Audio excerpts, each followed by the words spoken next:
2, 3. To quote an article titled Substance Abuse and Homelessness, written by the National Coalition for the Homeless, stated a common stereotype of the homeless population is that they're all alcoholics or drug abusers. The truth is that a high percentage of homeless people do struggle with substance abuse, but addictions should be viewed as illnesses and require a great deal of treatment, counseling, and support to overcome. I'm Will Workman with Chris Lowley and Jay Creviston, and we're going to talk about the issue of homelessness linked to substance abuse within the greater Lafayette area. Despite the area being home to a large, young, and enthusiastic college population, that doesn't mean that there aren't some facing this dilemma within the community. That's why we believe we need new facilities for the homeless that offer government-funded rehab and shelters for those in need. Before going into detail about our solution, Jake is going to talk about the issue of homelessness itself. Homelessness is a big problem in our society. There are many contributing factors to this social problem. Housing insecurity in the greater Lafayette area is sad but important to have thoughts about and know the real weight of the impact of this issue. So how is this a problem in our community? According to the Purdue Exponent, a local college newspaper, Lafayette Police Department Sergeant Grant Snyder said he had been dispatched to the Lafayette Transitional Housing Center's New Day Center 4 to 6 times a day since its January 20th opening, citing circumstances like drug usage, theft, or fights. This means that local law enforcement and resources have to be used constantly, making homelessness a problem that must be fought and dealt with. A problem that spends time and money will only continue to get worse and create more problems. According to WLFI, a local news station, Purdue's Path Street Team Director Robin Murphy said, "You can see it with your own eyes, but once you experience it, it isn't even close to the real thing. But once you have a little taste of experience, it kind of changes your mindset." According to Murphy, there are 1,600 to 2,000 people using the Greater Lafayette homeless resources per year. What Director Murphy explains is that going out and seeing homeless people and the need on the streets is alarming. The regenerating cycle of homelessness that is created leaves many helpless and trapped. Where do people go when they end up on the streets? According to Jennifer Layton, executive director from LTHC Homeless Services, says some people are housed in shelters while others wind up on the Lafayette streets, where panhandling has become an issue. But most of the homeless population goes unseen, living in cars, tents, or makeshift shelters, Layton said. The fact that homeless people are forced to live in improper conditions is more than enough to be large scale. You may think that there are enough homeless shelters in the areas for everybody to use, but sometimes that's not always the case. According to WBAA.org, a Purdue radio station, the point in time count is a way to establish the number of homeless people given in a certain area on a certain day. The 2017 count for the Region 4 area was 155 homeless individuals, 110 in shelters, and 45 unsheltered. In the West Lafayette area, this is pretty alarming, and close to 1/3 of the individuals are left on the street, which is just way too high. And now that we've discussed the main problem, we're going to switch on to Chris on the causes. 1. Now that Jay has discussed the ongoing homelessness problem in the United States and more specifically the problem in West Lafayette and Lafayette in general, we can talk about the causes that cause this problem to exist in the first place. When you think of substance abuse, many things may come to mind. When I think of it, the first thing that comes to my mind is the ongoing opiate problem that we've had in the United States for a few years now. It has hit everybody pretty hard, but you may not know that it has hit the homeless population harder than anyone else. According to an article called Substance Abuse and the Homeless by the National Coalition for the Homeless, 38% of the homeless population is addicted to drugs in general. This includes opiates, marijuana, anything you can think of. And a full 26% is also addicted to alcohol. These two numbers are much higher than the general population, which we could discuss why these are the case. However, that's not the topic of this discussion. We will move on by talking about how this affects the homeless population. This graph below shows the number of opiate overdoses over the course of a few years in the Indiana region.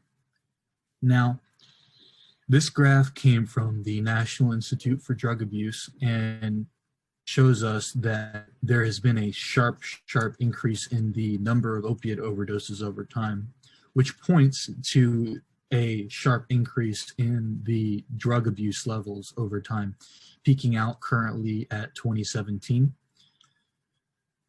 We can see that this has become a huge problem in the United States. And as I discussed before, if it hit the rest of us hard, then it has hit the homeless population even harder. Now, I want you to think about what this number means. I'll give you a few seconds, you guys in the audience, to mentalize or think about whatever you think this number represents. And I will tell you whether you're right or wrong, or otherwise after you've had your time to think. So begin to think, and I'll tell you. Okay, so it's been a few seconds. I can't necessarily hear what you're thinking you're saying, so I can't really tell you if you're right or wrong. But this number was gathered from the article called Substance Abuse and the Homeless from the National Coalition for the Homeless. And it actually represents the number of the homeless population that reports that they have been, that alcohol abuse or drug abuse has become a major factor in their becoming homeless. Now, this is a very good indicator that homelessness is caused the majority of the time by alcohol and drug abuse. Obviously, it's not caused 100% of the time by those two factors, but we can see from this that it is the majority of the reason why some people are homeless.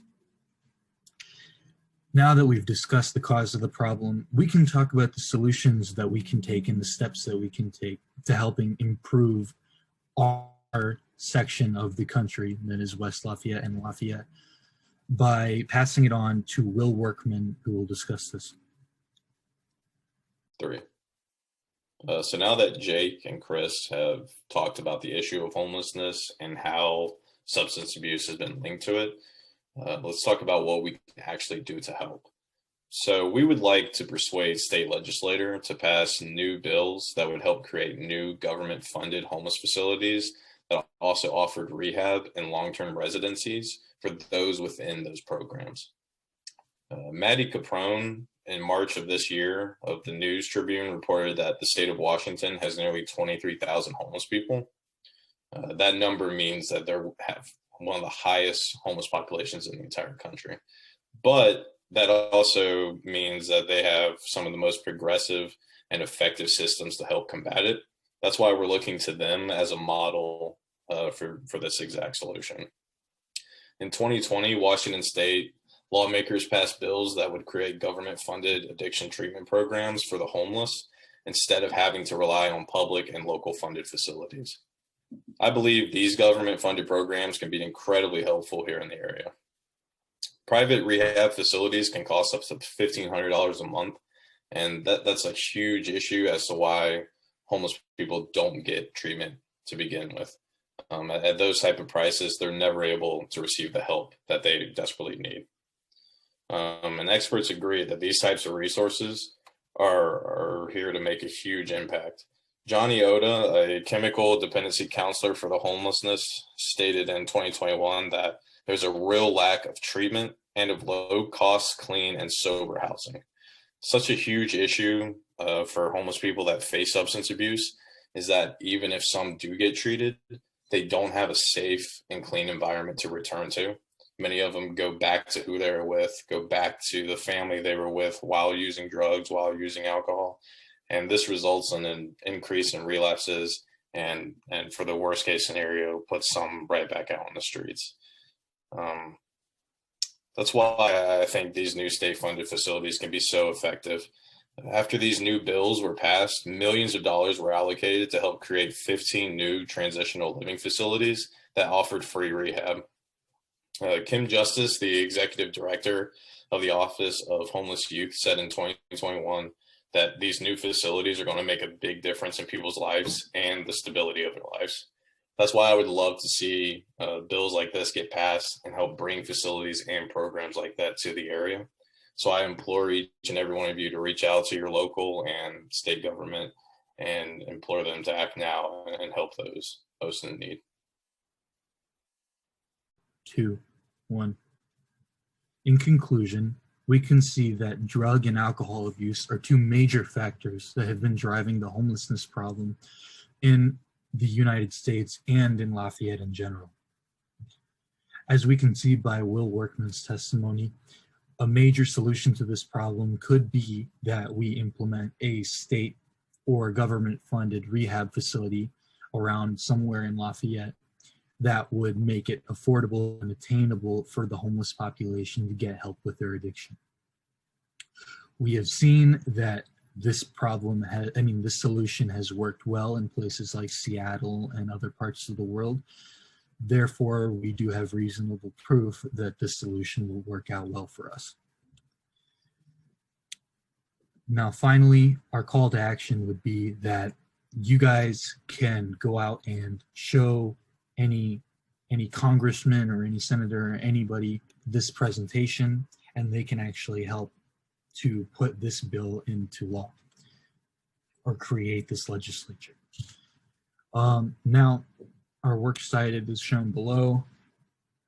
And finally, I'm going to pass off the presentation to the non-recording versions of ourselves so we can actually take questions from you guys and further our discussion. Thank you very much.